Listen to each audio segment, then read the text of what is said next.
안녕하십니까. 페트롤전북의 함윤호입니다. 올 한해도 저희 페트롤전북은 광장의 목소리를 듣기 위해 소수의 목소리가 다수에 가려지지 않게 하기 위해서 전라북도 곳곳을 누비며 현장의 소리를 담아왔습니다. 페트롤전북 함앵커 간다. 오늘은 그동안 방송해온 내용 중에 다시 한번 관심을 두고 봐야 할 사안들 전해드리겠습니다. 함께 들어보시죠.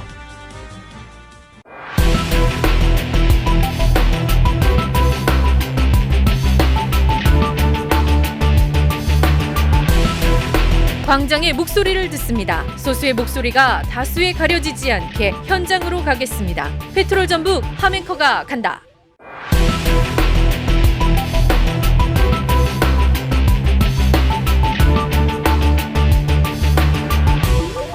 네, 페트롤전북 함앵커 간다. 오늘도 현장으로 나왔습니다. 날씨가 많이 추워졌고 연일 계속 한파 속에서 우리 난방비로 힘들어하시는 분들 많이 계시죠. 특히나 고물가, 고금리 고통하시는 분들 많은 가운데 우리 시민들의 고충이 큰 상황 들어보기 위해서 현장으로 나왔습니다. 시민 한 분을 만나보도록 하겠습니다. 안녕하세요. 네, 안녕하세요. 네, 본인 소개 좀 해주세요.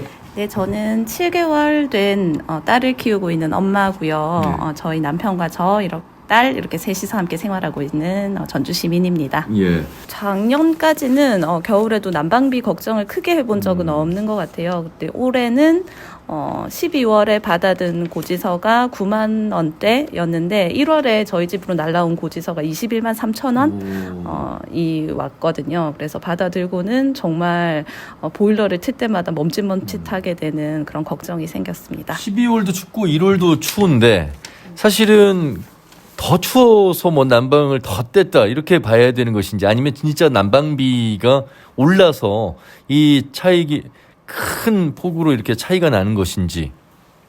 제가 이제 한 번도 고지서를 이렇게 자세히 들여다본 적이 없었는데 너무 놀래서 이렇게 좀 자세히 보다 보니 난방을 조금 더 많이 한 것은 맞아요. 그런데 막 2배, 3배를 하지는 않았는데 2배 이상의 요금이 나와서 정말 요금 인상을 한다더니 이렇게 많이 올랐구나 하는 걸 실감하게 됐습니다. 정말 저희 집 수입은 그대로인데 나가는 이제 지출은 정말 많이 늘어난 것 같아요. 뭐 대출 이자도 많이 올랐고 난방비도 막 2배 이상 나왔고 뭐 전기세도 또 이제 점점 오른다고 하니 어디서 어떻게 뭘 줄여야 하는지 이제 정말 걱정이 커졌고요. 이런 부담을 이렇게 서민들한테만 오롯이 지게 하는 것은 정말 문제가 있지 않나 하는 생각이 들어요. 그래서 해결할 수 있게 좀 이제 지원이라든지 이나 이런 대책을 빨리 세워줬으면 좋겠습니다. 네, 이번에는 난방비 부담에 이어서 우리 참 고물가 시대에 우리 소비자분들 상당히 또 장바구니 담기가 힘들다고 해서요. 우리 전북 소비자정보센터에 전정현 선생님을 모시고 현장을 함께 가기 위해서 나와봤습니다. 선생님 안녕하세요. 안녕하세요. 예, 소비자정보센터 물가 동향 조사 하시는 역할 하시죠? 네네. 올해로 하신 지 얼마나 되셨어요? 한 15년 된 것 같아요. 와, 15년이면 물건만 봐도 야, 가격이 얼마나 올랐겠구나라는 나름대로 또 관심도 많이 있으셔야 되겠습니다. 그럼요. 예, 한 번씩 또 둘러와서 이제 둘러보기도 하고 저희는 생활 속에서. 오늘은 저희가 좀 대형 마트에 왔네요. 원래 이곳 담당이신가요? 네네. 그 대형 마트는 아무래도 가격들이 다 이제 표시가 다 돼 있죠. 네네. 그러면 일주일에 한 번 정도 조사를 하시고요. 네. 그러면은 특별히 이 매장하고 약속이 돼 있는 겁니까? 이제 동양 물가 조사를 해도 되는. 그렇죠. 예. 예. 따로 그러면 이제 허락을 받지 않고 늘 하는, 일주일에 예. 한 번 하는 네, 네. 고정적인 일이 네, 되시겠네요. 네, 네. 근데 제가 벌써 이 대형 마트의 매장인데 품목이 다양하잖아요. 네네. 어떻게 이렇게 다 가격을 알 수가 있어요? 저희가 체크리스트가 있어서 예. 뭐 이제 농산물, 수산물, 축산물, 뭐 가공식품 이렇게 분야가 다 정해져 있어서요. 이제 그 체크리스트대로 항상 조사를 하고 있어요. 지금 지난번에 이제 설이 껴서 설 명절에 못 하시고 1월 16일자에 하셨고 네네. 오늘 이제 다시 월요일이니까 네네. 오늘 또 가격들 얼마나 많이 가격 폭이 있는지 네. 가격 차이가 있는지를 살펴보러 나오셨습니다.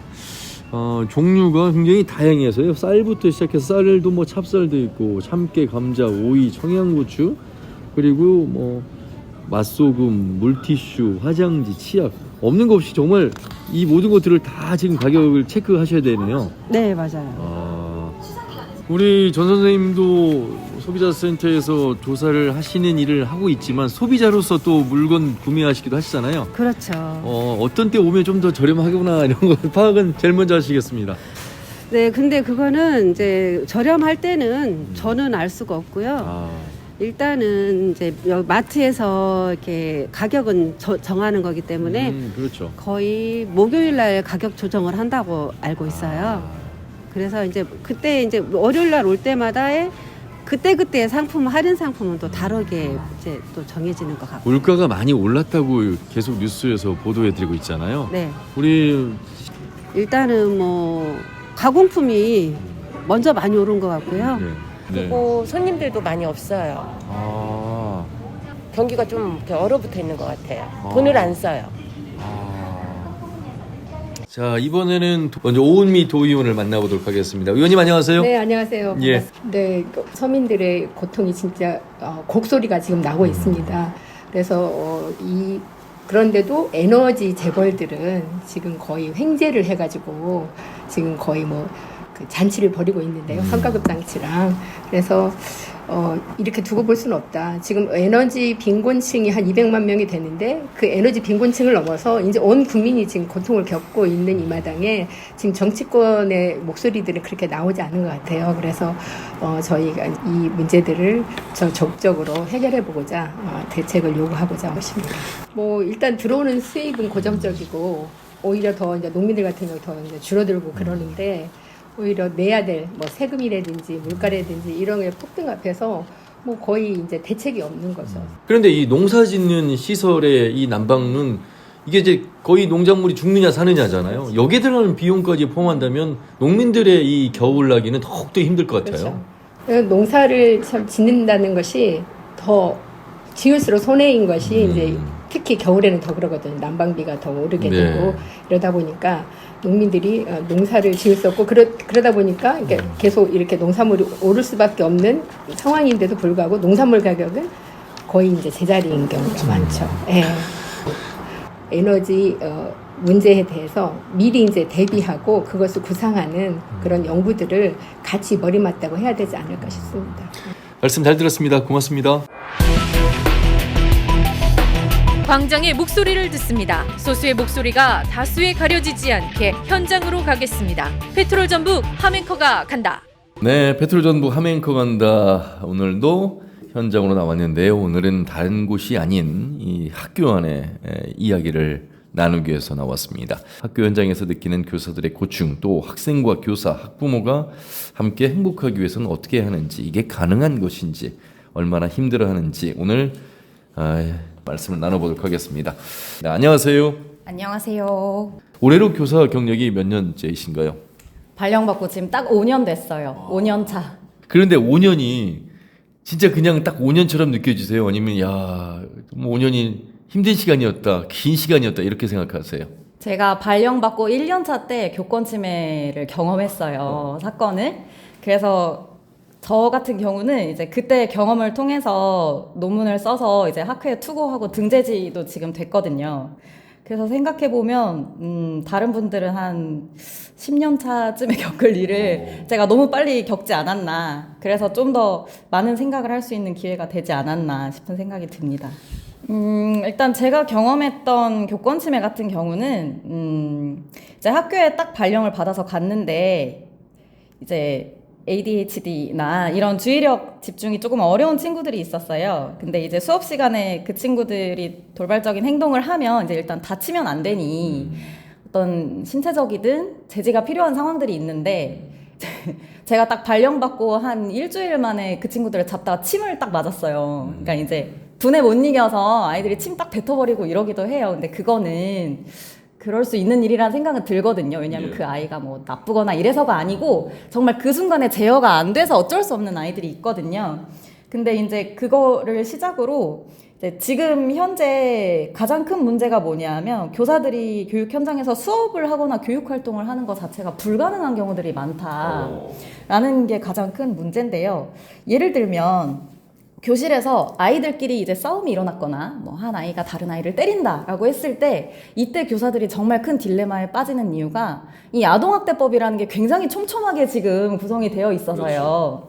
예를 들면 뭐 A라는 친구가 B라는 친구를 때린다라고 했을 때 A라는 친구를 때리지 못하게 신체적으로 강력하게 제지를 한다고 하면 이제 신체 접촉이 있는 경우에 이 A라는 학생에 대한 아동학대로 걸리게 될 수 있는 소지가 좀 많은 문제점이 있고요. 두 번째로는 그러면 교실에 그 A라는 학생을 남겨놓고 나머지 학생들을 데리고 대피를 시킬 수도 있잖아요. 그 폭력적인 상황이 너무 심해질 경우. 근데 그렇게 되면 뭐냐 하면 또 학생들의 A라는 학생에 대한 방임 소지가 있어서 그러니까 어떻게 해도 아동학대에 걸리게 되는 상황들이 많은 거예요. 그래서 사실 현장에서는 이제 일을 하면 걸리고 일을 안 하면 안 걸리는 그런 상황들이 많아지고 있어서 지금 교육활동 전반이 굉장히 어려운 상태다. 왜냐하면 교실에 이런 갈등 상황이 꼭 하나씩은 있게 마련이잖아요. 근데 그 갈등 상황을 교사가 교육적으로 혹은 주체적으로 풀어갈 수 있는 환경이 아니라는 점. 그래서 그런 것들을 방치하다 보면 이제 교권 침해가 더 빈번하게 발생하게 되고 가장 큰 문제가 제가 논문에서도 이야기했지만 나중에 가면 내가 수업을 못해서 교권 침해를 당하는 것인지 교권 침해를 당해서 수업을 못하는 것인지 결국에 교육자로서의 그런 지위가 완전히 무너지게 되는 거죠. 그러니까 저는 선생님이 뭐 권위가 있어야 된다 이런 주의는 아니지만 교육적인 어떤 영향력은 있어야 된다고 생각을 하는데 그런 영향력을 지금 갖추기가 굉장히 어려운 상황이다. 그러니까 지금 생활지도가 사실 어려워서요. 제가 이런 말 하기 조심스럽지만 제가 들었던 이야기 중에는 그래서 쉬는 시간 되면 그냥 뭐 교무실 가 있는다. 뭐 이러시는 분들도 많아요. 왜냐하면 그 현장에 있으면 내가 학대건 방임이건 둘 중에 하나는 걸리게 될 확률이 매우 높은 상황인데 근데 이제 내가 그 현장에 없었다 혹은 교무실에 있었다라고 하면 이제 뭐 면피가 될 수도 있는 그러니까 그러진 않아요. 면피가 되지는 않아요. 왜냐하면 교무실에 있었던 것도 이 교사가 아이들을 관리하지 못했기 때문에 책임을 지게 되는데 그러니까 이제 저희들끼리 자조적으로 하는 이야기죠. 실제로 그렇게 뭐 방치한다 이런 말은 물론 아닌데요. 근데 지금 생활지도 부분에 있어서 가장 어려운 것이 저도 부끄럽지만 사실 지금 성인 세대에도 그렇게 인권 친화적으로 자란 세대는 아니었다고 저는 생각하거든요. 저도 학교 다닐 때 맞으면서 컸어요, 사실. 근데 이제 저희가 가르쳐야 되는 학교 현장에 와서 보니, 그러니까 당연히 아이들 체벌하면 안 되고 학대하면 안 되는데 이제 지금 현재 아동학대법도 그렇고 이제 학생인권의 그런 기준도 예를 들면 이제 잘못을 하거나 갈등을 일으킨 아이가 있어서 쉬는 시간이나 점심시간에 이제 놀지 못하게 하고 상담 활동을 한다든지 다른 교육적 활동을 한다라고 하면 현재의 기준으로는 휴식권 침해입니다. 그러고 뭐 예를 들면 반성문을 쓰게 한다면 그건 또 양심의 자유를 침해하는 거예요. 현재 기준으로는. 그럼 이제 저는 반문하고 싶은 게, 그러니까 제가 아이들을 뭐 구속하고 싶다 이런 말은 아니에요. 근데 이제 교사들도 많이 어려운 거예요. 왜냐하면 우리 세대 때 배워왔던 그리고 내가 겪었던 생활지도의 방식과 요즘의 방식은 조금 달라져야 하는 게 맞는데 그것이 지금 연구가 되고 있는가 그리고 연구할 수 있는 상황인가에 대해서도 좀 의문이 있고 그리고 이런 부분에 대해서 그러니까 저는 아무래도 노조 대변인이다 보니까요. 선생님들 입장에서 이야기를 하면 이런 선생님들의 입장을 좀 사회가 고려해주고 있는가. 그러니까 너무 사회의 요구가 앞서가고 있다는 생각을 할 때가 있거든요. 그래서 지금 굉장히 좀 할 수 있는 게 정말 없는 상황에서 다 같이 길을 잃고 있는 그런 상황이지 않나, 네, 그렇게 생각합니다. 자, 이번에는 전북 교육인권센터의 담당자를 만나서 말씀 나눠보도록 하겠습니다. 안녕하세요. 안녕하세요. 일단은 학교 현장에서 선생님들이 그 교권 침해로 굉장히 많은 고통을 당하고 있는 사례들을 저도 직접 경험을 했고, 또 이제 가장 많은 유형이 이제 모욕이나 명예훼손 같은 경우에 이렇게 교권 침해로 분류하기 조금 어려운 내용들이 많이 있는데요.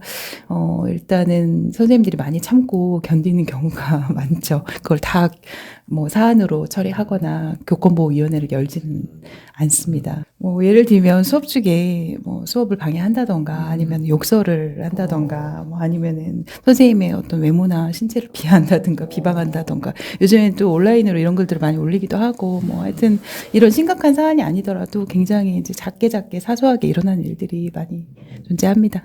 네. 일단 학부모 같은 경우에는 이제 학생들이 그런 일방적인 이야기만 듣고 단순한 오해라든가 억측이라든가 이런 것으로 이제 학교에 민원을 제기하는 경우가 많이 있는데요. 이게 이제 민원이 제대로 해결되지 않으면 뭐 이제 무고한 아동학대 신고라든가 아니면 경찰이나 지자체 뭐 아동학대 신고라든가 이런 식으로 이루어져서 선생님들이 굉장히 어려움을 겪고 있는 경우가 있습니다. 교원 간의, 동료 간의 교권 침해도 있다면서요? 네, 동료 간의 교권 침해도 이제 뭐 발생되는 경우가 있긴 한데요.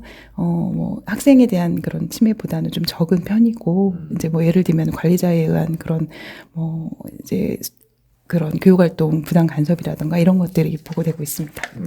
저희가 이제 교육부 주관으로 해서 교육활동 침해 현황에 대한 실태조사를 연 2회 실시하고 있습니다. 그래서 그 실태조사 결과를 살펴보게 되면 연평균 이제 전라북도는 한 100여 건 정도의 그런 침해 사안이 발생하고 있고 또 해마다 조금씩 발생하게 되는데 그 침해 유형은 아까도 말씀드렸다시피 모욕이나 명예훼손이 가장 많고 최근에는 이제 상해나 폭행 같은 건수도 조금씩 보고되고 있는 상황입니다. 정리해보면 일단 선생님들께서는 이제 교육활동 보호에 대한 예방을 좀 강화해달라. 그리고 또 실효성 있는 정책을 좀 수립하고 또 법령을 통한 보호 강화가 가장 필요하다라고 하는 의견이 다수였습니다. 네. 저희가 그 혁신 TF의 그런 어떤 설문조사 그리고 현장 의견을 반영한 내용을 결과를 토대로 해서 저희 전북교육인권센터에 교권을 총괄할 수 있는 교권 보호관과 그다음에 교권 전담 변호사 배치를 위한 정원을 확보를 했습니다. 그래서 지금 충원을 위한 절차 중에 있습니다. 네, 두 분의 상담사 선생님들이 상주하고 계시고요. 이제 뭐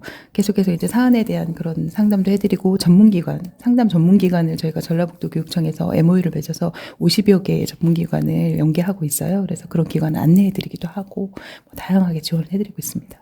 매일매일 전화가 옵니까? 정말 궁금해서 드리는 질문인데. 정말 많이 옵니다. 네. 지금도 지금 인터뷰하기 전에도 직전에도 계속 전화가 와서 상담하다가 지금 제가 여기 앉아 있는 겁니다. 끝으로 좀 전북 교육인권센터 담당자로서 하고 싶은 말씀 마무리해 주시기 바라겠습니다. 네. 결국 교육활동 침해 사안은 다수 학생들의 학습권을 침해하는 경우가 다수기 때문에 그 모든 학생의 학습권이 보장받고 또 교육활동이 존중되는 문화를 만들어가는 게 교육청의 또 가업이자 또 학교 현장에 가장 필요한 부분인 것 같습니다. 그러한 것들을 저희가 지원하기 위해서 최선의 노력을 교육청에서 또 하도록 하겠습니다. 네. 자, 전북 교육인권센터의 우리 담당 선생님과 말씀을 나눠봤습니다. 고맙습니다. 네, 감사합니다. 광장의 목소리를 듣습니다. 소수의 목소리가 다수에 가려지지 않게 현장으로 가겠습니다. 페트롤 전북 함앵커가 간다. 이 잼버리의 파행, 이 반쪽짜리, 또 우리 도민들에게 안겨준 실망감과 더불어서 잼버리의 실태를 말씀 나누기 위해서 찾아왔습니다. 2020년 겨울이었습니다. 2월, 3월에 이곳이 잼버리 부지로 정해지고 나서 2017년 8월에 정해진 거잖아요. 공식적으로 정해진 건. 그리고 이제 3년 가까이 지나서 첫 삽을 뜨게 됐는데 그러면서 갯벌이 사라지는 그런 광경들을 지켜봤습니다. 이제 그런 것들을 지켜보면서 과연 여기에서 제대로 잼버리를 치를 수 있을 것인가. 그리고 마지막 남은 어찌 보면 갯벌로 복원 가능성이 있고 그때 당시만 해도 갯벌로서 일부 기능을 유지했던 곳을 이렇게 2주간의 행사를 위해서 메꿔서 잼버리를 하는 것이 잼버리 정신에 과연 맞는가라는 부분 문제가 하나 있었고요.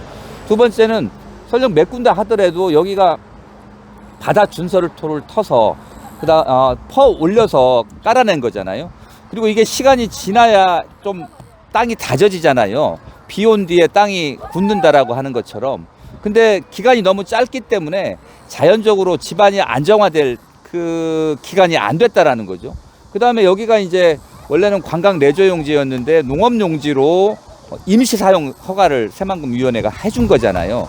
그래서 결국 그 농업 용지로 만들어야 되니까 집안을 안정화시키거나 그 제대로 물을 빼는 시설이라든지 이런 자체가 부족했었다라는 문제가 하나가 있었고요. 그리고 이제 원래 잼버리에서 필요했던 면적이 당초 보면 389헥타르거든요. 근데 막상 이 사업을 뒤늦게 시작했음에도 불구하고 전체 잼버리 1209 합한 면적이 884헥타르예요. 2배가 넘어가거든요. 그러다 보니까 실제로 더 넓은 땅이 두부처럼 무른 땅이고, 그러다 보니까 그 농지니까 물을 가두는 논이니까 물을 가둬야 되잖아요. 그러다 보니까 배수 기능이라든지 이런 부분들은 떨어지고, 그래서 무릉도응이는 많을 수밖에 없고, 이렇게 비가 오면 그 질창이 돼버리는 그런 조건들 속에서 과연 잼버리가 성공할 수 있겠느냐라는 부분에 대해서 우려가 굉장히 컸습니다. 광장의 목소리를 듣습니다. 소수의 목소리가 다수에 가려지지 않게 현장으로 가겠습니다. 페트롤 전북 함앵커가 간다. 우리와 함께했던 전주 KCC 이지스 프로농구단이 부산으로 옮긴다는 소식을 들으셨죠. 갑작스러운 소식에 너무나도 허탈하고 안타까워하셨을 것 같습니다. 그 전주 살고 있고요. 이제 초등학생 때부터 좋아했고 거의 지금 20년 동안 좋아했었고요.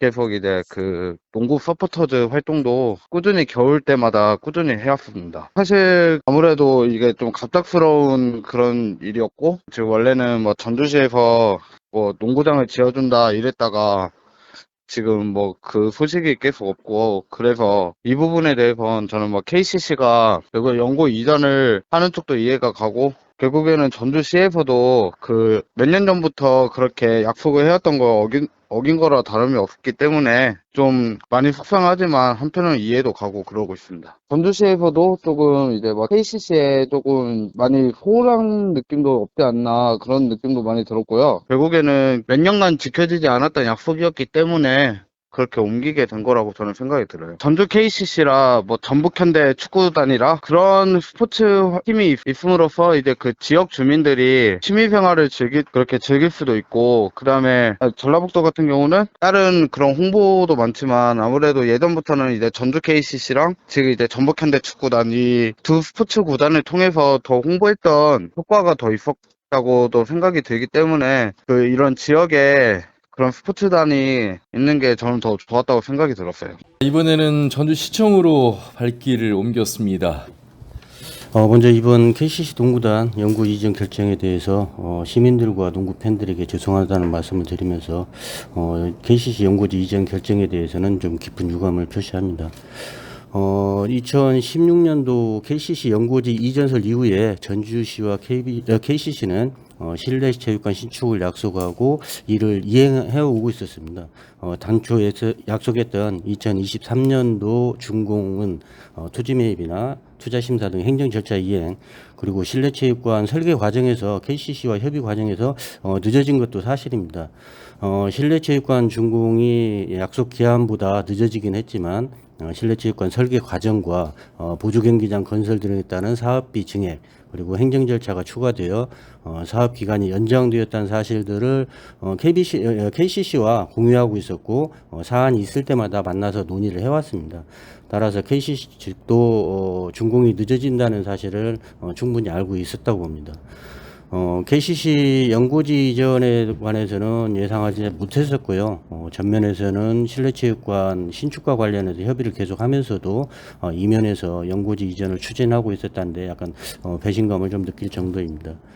지난 8월 17일 연고지 이전설 보도 이후에 KCC 농구단은 물론 KCC 그룹 이사 결정권자 면담을 요청하였으나 무응답으로 일관했고, 그리고 8월 30일 KBL 이사회 전에 KBL 총재와 농구협회 전무이사 면담을 통해서 우리 전주시 입장을 전달하였으나 결과적으로는 받아들이지 않고 오늘에 이르게 되었습니다.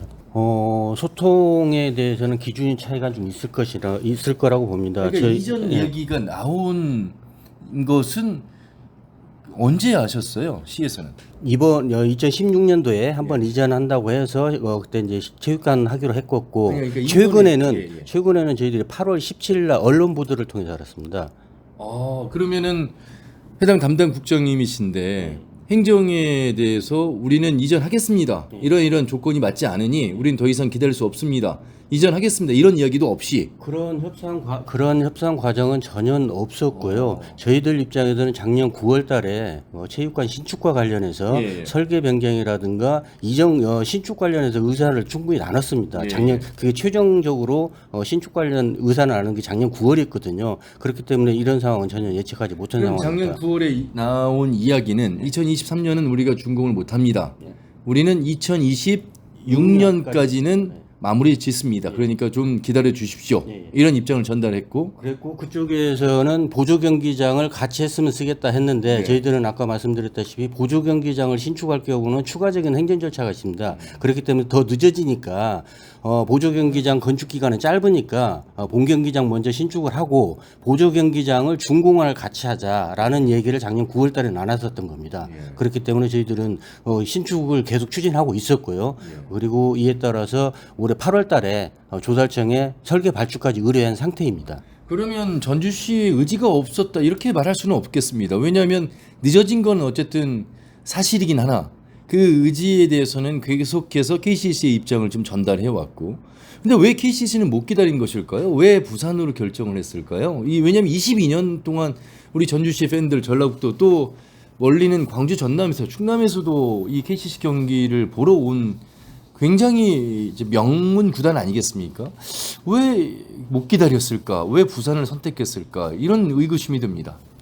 글쎄요, 이제 아까 말씀하셨다시피 신축이 늦어진 것은 알고 있었을 건데요. 저희들이 KCC 내부 의사 결정 과정에 대해서는 자세히 알 수는 없습니다. 그러나 저희들이 추정컨대 그때 이전 발표를 하면서 구단장 인터뷰가 저는 계속 지금 가슴에 좀 남습니다. 그 마지막에 큰 시장에 가서 더 많은 관중을 유치하는 것이 낫다고 판단했다는 말씀을 하고 결론을 내립니다. 이를 보면은 어찌 보면 이것이 KCC 이전 연고지에 있어서 결정적인 것이 아닌가 저 나름대로 판단하고요.